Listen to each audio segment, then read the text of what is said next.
السلام عليكم.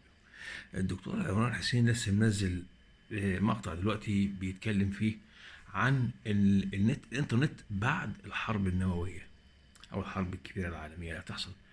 فبيقول ان هو ممكن يحصل حاجة هو ما يعرفهاش لانه ما بيفهمش في الحاجات دي قوي. ففي تلميذ من تلامذته بعت له رسالة بيقول له لازم يتم حفظ المعلومات والكتب في على فلاشة يو اس بي يعني.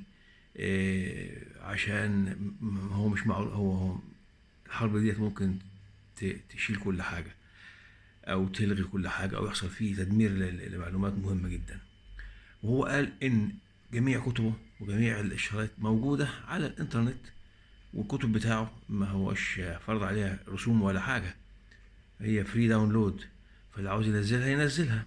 بس أنا ما أعرفش، أنا حاولت. انا لان قاعد دلوقتي بترجم وبكتب وبتاع، مش شاغل بالي. انا اصلا بعتمد اكتر اعتمادي على ايه، على المقاطع الفيديوهات، اسمعها وادون وراها واكتب والخص.